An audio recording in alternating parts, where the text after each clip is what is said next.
Welcome back to the channel, L here, and today we're going to be talking about Annihilation 3, and we're going to be making a guide for it. This guide is going to be a little different than what you might see on YouTube. On YouTube, you may see certain teams doing this, but I'm going to explain like every single stage in Annihilation 3, and pretty much tell you guys how to do it rather than just give you a team and tell you to do it that way. But also, a little story beforehand. This is the first time I'm doing mobile to PC recording. And I can't record my mobile because if I record on mobile, I can't use my mics. So I have to actually react to a video that I made on my phone. And the reason that there's three different videos is because I tested out three different types of qualities, which they ended up looking all the same. The first one actually looking better than the other two. So, we're gonna have to deal with that. But let's get right into it. So, getting right into it on Annihilation 3. Let's lower that volume a little bit. But you can see the team here. The team here is very constructed. So, first of all, a Vanguard is going to be needed. This one does not have to be super high level. Like, it does not need to be E2 at all. Could be E1 level 1 probably. They do absolutely nothing. Then you switch them out after. Then you have their first ability. Fang could probably work here. But higher rarity, higher DP gain pretty much. You don't want to use Myrtle because you need a 2-block Vanguard. Next is going to be the snipers. You're going to want to have 2 ranged units. I want to make it more vague. You want to use 2 ranged units, or there should be 3 ranged units. There's 3 slots for them. So top is going to have 2 ranged units, and bottom is going to have 1 ranged unit. You have to make sure that those 2 top range units can kill all of the arts drones on Annihilation 3, and the bottom one is going to be able to kill the one that's on the bottom. Now, I memed a little bit and used Firewatch E150 for bottom, and she actually worked, so that's pretty nice. I do have a Lapland, a ranged guard, to help her a little bit, but yeah. But if you replace Firewatch with a Meteor, also, there is one more thing. You have to get there's going to be one stage where there is 600 arts damage and 600 physical damage done upon your bottom sniper. Now that means that your bottom sniper needs to have either some res, some defense, or something to make sure that their effective HP against those 2 damage types is above 1200. Firewatch did just fine because she has her first ability which actually camouflages herself so she can't get hit. So, that's pretty nice. Besides that, you want bottom, you need a unit that can kill units pretty much. That's pretty much all it is. Feeder is really good because there is a hole that you can push the enemies into, but other people use Chen, Liskarm actually for bottom sometimes. The only thing I have to be careful of is there's going to be a defense crusher bottom. Feeder works because of my other units in the strat, which we'll go over, but if you use someone like Chen's going to be probably better and can actually kill the defense crusher. Feeder, make sure that it walks around and then gets killed by other units. But yeah, you're going to want to have a top unit. The top unit needs to... Okay, so I use Liskarm. She is probably not the best unit here, but she is the best when paired with Exia. So Liskarm, you need to have a top unit that has arts damage, and then after the arts damage, to kill the top 2 defense crushers, you just want to switch into a defender and then your ranged units will do the damage to them. You just need to switch to a 3-block. Thing is, Liskarm does the arts damage, and while she is stunned, that is pretty bad. She gets stunned so enemies can pass through her, but she's going to kill the defense crusher, and then you use Exia's skill 2 to kill the units so that the stun doesn't mean anything. Now, I'm not exactly sure if I needed Liskarm's S2 either, because Stewart actually targets defense crushers, so he kind of does the damage. I don't know if, Liskarm speeds up the killing of the first defense crusher, but I'm not sure if I actually needed it, but we'll go over that later. Next up, going to want, if you used Mouse as arts damage, and then you use Kuora, you switch Kuora in, but, as opposed to the other units, if you use Liskarm, you have a melee unit. Now, Castle 3 actually works. I use Kuora because I thought I needed an extra body, but I actually didn't. And then Lancet works here because she's just very good. If you have everything else good, then that's good. Now talking about mid lane. Well, first I'll talk about Steward. Steward is going to be behind Exia. because arts damage. You need some type of arts damage to deal with defense crushers. They have 100 defense, not 100 defense, 1,000 defense and 0 res. So if you have your steward that targets the highest defense, which is going to be defense crushers, he can kill the defense crushers Steward actually kills defense crushers top, mid, and bottom, which is why Steward's really good here. Age of Yala probably works with their S2. I am not sure. Amiya, I am not sure. Haze, I am not sure. I'm not sure on that one. But for mid, you're gonna have 2 units here. Now, I would recommend the Healing Defender for mid bottom simply because they work and they reduce the stress on the healers. I use Lapland here. Lapland E2 is needed pretty much if you use Lapland. If you use a different unit, then it might be better. Thing is, Lapland's really good because she has 2 blocks, she can do damage, and she can silence defense crushers so they don't stun your units. Thing is, I would probably say that Mouse may work because Lapland does not have 100% uptime on her arts damage, so if you use a high level Mouse that can kill all the units in front of her with the Exia and the Steward, then that's good.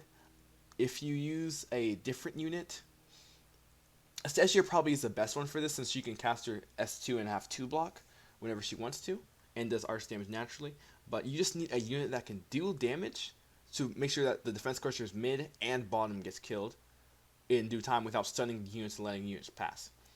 Besides that, you need medics, okay? Now, I have 2 E2 medics 30, right? If you have higher leveled units of the other ones, right, then you probably do not need as high level medics because my silence drone is used like 3 times or 4 times or 5 times, one of those. If you have a lower level silence, you're going to be using your silence drone more. If you have a lower level Telopsis, you're going to actually use your skill more. I used Telopsis skill once this whole run, so you do not need E2 30 medics, just they make it so that you don't have to think about healing. Anyways, let's go on. And we're just going to skim through this thing. First up is going to be placing down your top sniper and your bottom sniper. I use Exia and Firewatch here. Exia actually has some synergy because she increases the HP, which allows them to tank more. With Firewatch didn't need it though, and does more damage, which probably is the reason why Firewatch is able to kill all the drones. That got me stressed because she does not target drones. So I got really stressed trying to make sure, is she going to kill the drones for me or not? But also you need to put your Vanguard. I faced them upwards just because I used to do a strat where I used, I forgot which unit I used. But it was the unit that couldn't kill, so I needed 1 extra hit from my Vanguard up. But I just placed it. It doesn't really matter. You just need a 2 block there. And your snipers will kill. The first few 100 are pretty easy. It's just you setting up your units. Enemies are going to be walking low level, not low level since they're not really levels, but low, I don't know the word. It's like weak enemies pretty much are going to be walking. Wolves, and they're going to be the thing that is in Annihilation 2 where they walk up in waves. We'll see soon. Oh, we play Steward behind Exia. As I said before, you need your arts damage behind Exia and snipers that can deal with drones. And a bunch of guys are just going to walk past. Next up, I place down Feeder. This is for priority. I place down Feeder so that Lapland can get the thing, and Neural is probably going to be most priority here.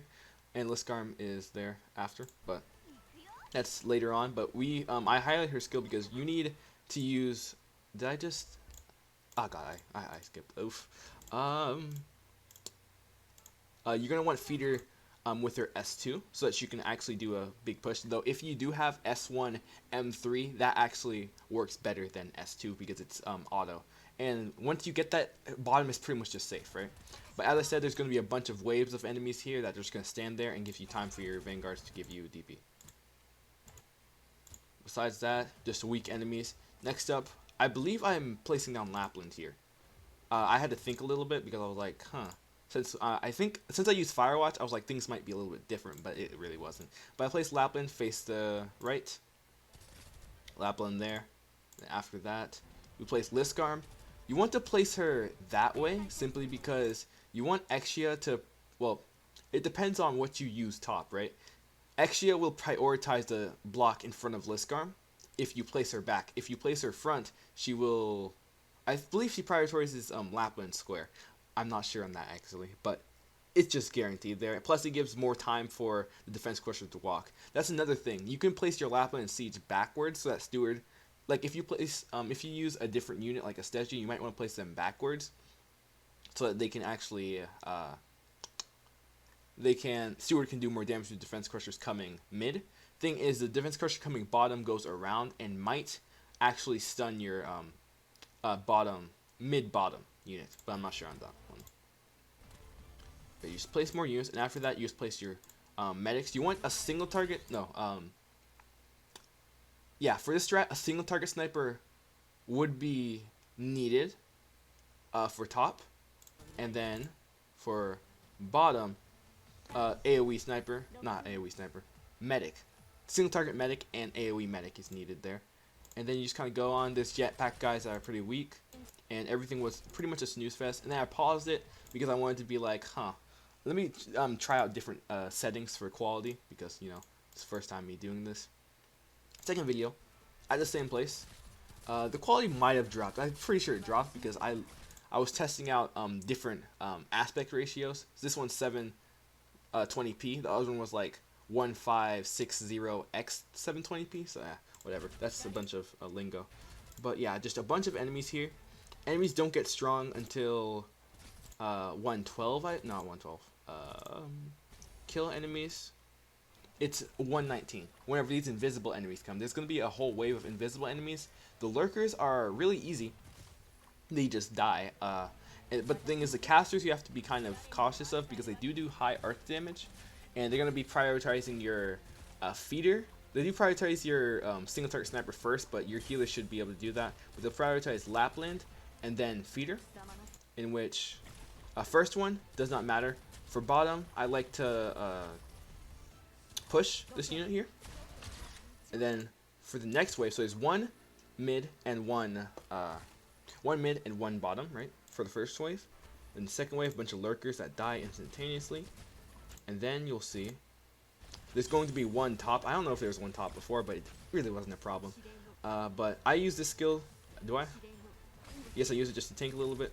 But two of them are going to go bottom, and feeder gets dangerously low, but you want to wait until both of them are blocked, or just one of them blocked depending on the level of your feeder, and just push them off, both of them, and it'll kill both of them. Next up, there's going to be some ranged units which die instantaneously, and then there's going to be a bunch of lurkers again, and then there's going to be one caster bottom, which, you know, just push them off. I believe I do push them off, right? Yes, I did. Next up is going to be this part. This is whenever there's 3 casters mid. Now, they'll attack Siege, they'll attack Lapland. Top is fine. And at this point, I use Silence Drone here. Use it there to get the maximum amount of enemies. And that heals them through. You would probably use any single target medic skill there. Or actually, if you use Castle, you can replace Siege with the Healing Defender so that Lapland can be healed. Maybe I don't even have to use Silence Drone then. And then later on, if you have Castle, then you don't have to redeploy now. But yeah. Next up is the next video. This one's the longest one, so no more changing videos, but same place as we were before. Now this is a dangerous wave, right? There's going to be drones here. I kind of want to watch just because this was really tight, right? At least I think it was. Might have not been, and I probably could have been worried for nothing, but as you can see, I use here's the thing, right? If you use a normal anti-air sniper, you're fine, but thing is, Firewatch targets these runners first because they have the lowest defense. So what you want to do is, any runner, you want to push it off with feeder to kill it instantaneously so that you can get that. But you see, Lapland was doing that damage, so maybe Lapland's the reason why. But just use a normal anti-air sniper and you'll be fine. Really don't have to go through much. Push enemies off whenever you need to. These are the drones. Some of them go zigzag, so Exia will be able to take care of most of them, but then some of them go straight. So for the ones that go straight, you have to push enemies off. So let me see, get another example of that. This one goes straight, right? Because it's targeting that guy, the runner. I wait until this one Firewatch has to kill, but it does wait here perfectly. So I push that guy off, then Firewatch attacks this guy. And boom. And that's the end of the wave. Now it is a 364. Now, as I said before, if you have Castle, you can switch out your Vanguard earlier and use Castle for this stage, but there are going to be a bunch of bombs here. To speed up, there's going to be bombs. We're going to place a melee unit here tank the thing, retreat, and then you want to put in your healing defender as you have enough DP for the rest. Unless you're using a silence that isn't as high level and you need a bunch of silence heroes, you might need more. I'm not sure on that one. 200 plus is pretty good. But after that, everything is just no problem. There's a bunch of red guys that actually... The reason why I say use your healing defender here, because Neuro does actually heal a lot for this part. And keeps Lapland alive. If you don't have Neuro at this point, you would Gummy probably works too. You probably need to use Silence Drone more. I use Silence Drone once here. And there's going to be another bomb here, but it's going to hit. But then your Silence Drone is already there. Or actually, you could just straight out kill them right there. Next is 300. This is going to be Arch Master Drone A2. I just call them Arch Master Drones. But as you can see, there's going to be... they have a Shadow here. Shadow is where you can target them from. So if you have a top sniper with a skill...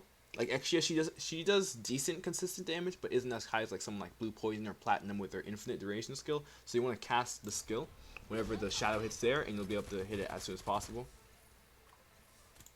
And there's a bunch of weak enemies here. You need decent DPS to be able to kill them because Lapland does have 2 block. I don't think Lapland will die per se if she is lower level, but like yeah, this is just there might be a blocking problem. Next up is going to be 312 around. What you're going to want to do is, this is the thing where I'm talking about. There's going to be a crossbow shot and there's going to be an Arch Master Drone shot. I use Firewatch so I can just use her skill 1 and not have to worry about it.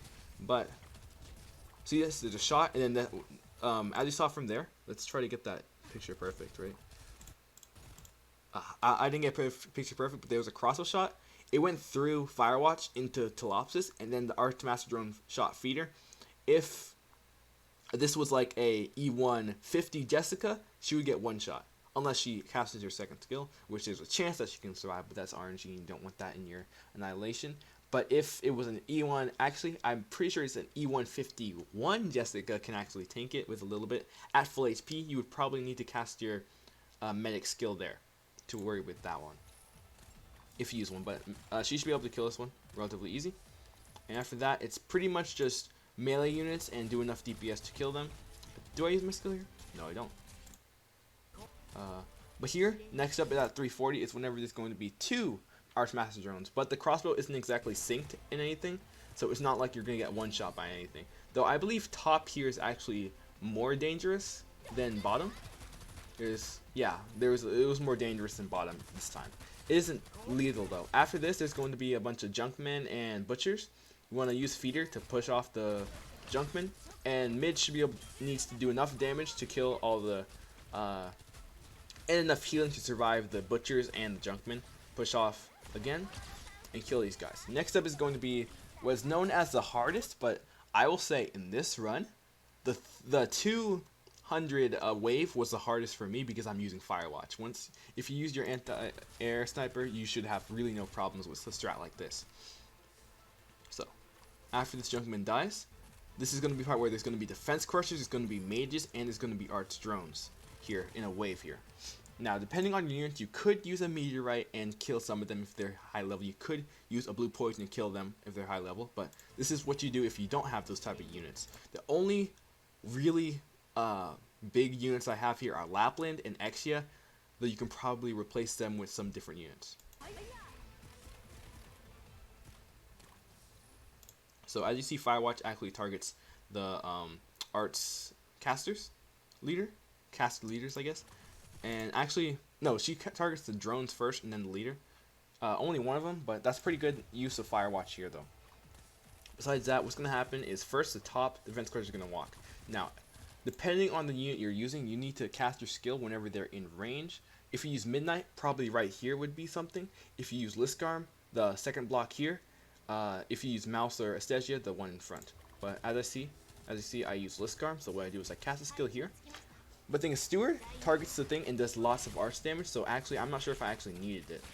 But I do want to say that, actually, yeah, you might need it for the first defense crusher, because the first defense crusher walks front, and Steward's cell range is 1, 2, 3, 1, 2. So this defense crusher walks diagonally, so Steward actually has more hits on the second one, so you do not need an E155 max trust, max potential Steward does not need any assistance for the second one. As you see, it's a Junkman going front. I placed a drone here to keep them alive, and Lisgarm does that. Now, after I killed it, this is specific to Lisgarm. I use Exia to make sure that she doesn't leak from any stun. You push off the Junkman bottom, kill the Junkman mid, and we kill Junkman here as well. Keep the stun. Also kills the Arch Drone here with Exia. Next up, as you can see, Steward is sniping this guy from afar, doing extra arch damage so that we don't have to. And then you see Steward with Lisgarm is good because she charges him up, but probably not needed. It's going to be really close though, so if you use a mouse or a Stegi, it's going to be not close at all. But what happens is that Defense Crusher does stun, but then Steward's just like, hey, let me clip you real quick, and now that's good. Now there's little to worry about. First you push off the Junkman, and also since I am using Firewatch, Firewatch actually just killed this Archmaster drone. But I'm going to talk about what to do if you don't have Firewatch. Archcaster leader, I mean. I cast a skill to kill the drones. You also want to cast it so you can kill this caster that is going to do some damage to your units. For some reason, your sniper here targets not the Defense Crusher, which is actually a good thing. Defense Crusher lasts for some reason. Lapland's good here because she silences, and Steward will do damage as well. The most of the damage probably came from Steward, low-key. And second Defense Crusher walks with a Arts Caster leader. And it's going to be another Junkman mid and Junkman top, but at this point, if you have Mouse or a Seiji, you probably just want to replace them with like a Kuora or any type of defender with 3 block just to make sure that they're good, so you don't have to worry about top much. And can get rid of the stress from your healers. You want to push this guy off. This guy, again, Lapland does target this one, so it silences. And this part probably needed a drone, I believe. Yes, it did, because it does have the caster, which does arch damage, which does a lot of damage. And Steward eventually kills it. There's no more enemies walking, so it's just like that. And then I cast the skill, I believe, to make sure that I can just kill them in the shadow and everything. And now this is the part. Now, as I said before at the start, let's go back. This is 8:45. Let's go back to this part. As you see, there was an Archcaster leader here. Let's go back to where we were. If you did not have Firewatch and Firewatch does not kill it because it does not prioritize it, they would be one that walking. What you would do is you'd want to use your your healer skill, so it's Lopsis skill in this case, to keep. I actually don't know if I use it. I use drone. Yeah, I use drone here because I really did not need to use it for this situation. But there would be an Archcaster leader here, which I would recommend using Telopsis skill here. You might have wanted to use it earlier to protect from the Archcaster leader from mid, but what you're going to want to do is wait till the Archcaster leader comes. You want to push off the Archcaster leader, and then you just want to make sure that Feeder can survive the Defense Crusher 3 hits, which if you have her E2, she'll probably survive because they're dodge, but to make it more reliable, you want to use your drone here. Then the Defense Crusher will walk, but the thing is, the pathing for the top and bottom Defense Crushers makes so that they walk around and top, so you don't even have to really kill them immediately, but this is still good. But you go over here, and as you can see, Eclipse Lapland silences in addition to Steward targeting. So both of them target it, so it gets silenced and arch damage eventually when Lapland charges, plus the arch damage from Steward. And after that, it's pretty easy because you only have to care about mid. You just kind of push bottom. Top should be taken care of by itself. And then what you have is Defense Crushers. It's going to be 2 normal ones, and then a Defense Crusher leader, and some Arch Drone, and some fodder units coming. Lapland takes care of the first one. Second one gets silenced. Even if Lapland does not do the arch damage, if you have Mouse or something, so it does come one by one, you could, or a Stegia or anything, you probably kill the Defense Crusher faster. Use the caster. Use drone whenever you need to for healing. Cast skill to kill units. Now, for the second one, it actually does target the bottom one. I have no idea what. Let me go double check that because I have no idea why Neural is stunned, Loki. Like, excuse me? Oh, so Lapland actually switches targeting to this guy for some reason, and then stuns, or no, it does, okay, switches targeting, but then it doesn't last long enough, even at E2. The thing is, guess what, Steward would be like, hey, what's up, and even if Neural got stunned, it doesn't matter. And then Firewatch will take care of this drone. That was actually pretty close for Firewatch's HP. It takes care of the drone because drones have the lowest defense here. And now next part is, if Lapland did not cast her skill there, you would have to use a bunch of drones and stuff to keep Lapland alive. And then Steward damage as well would be needed. But Lapland did cast her skill there, so I believe I do use a drone here, just to make sure. Or do I just use Lancet? I'm not sure. But after the Defense Crusher leader, which you should be killing pretty easy. Yeah, I just use Lancet here. Dies instantaneously, but did do her job. And then that's why I just put down a drone. I was just like, what the hell? Okay, that was really quick. So let's place down the drone just for safety.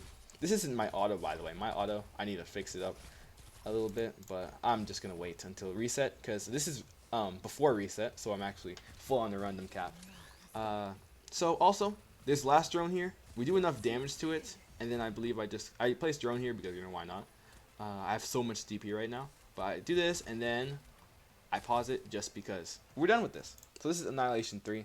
That's a guide. You just need to know the fundamentals of the stages and know how to counter them. With arts damage for defense crushers, that's pretty much the only thing. You just need to kill drones and defense crushers. That is the main thing. And survive the casters because they do arts damage. Also, here's another tip. If you're practicing Annihilation 3, if you close the app before clearing it, it does not use any sanity nor give any rewards. So you can just do it as many times as you want to. That's why I did the arch drone. It's going to die. It does not matter. It's going to die, right? So all I do is just, I won Annihilation 3 right there. So all I need to do is force close. That's what I did, and that's done. That's why this video ended right here. So yes, that is going to be my Annihilation 3 guide. It's going to be more of an in-depth guide on the stage itself, and yeah. So just use the units that you have to counteract the stage, and I think you should do just fine. Anyways, be sure to leave a like and subscribe to the channel. This is going to be L logging out.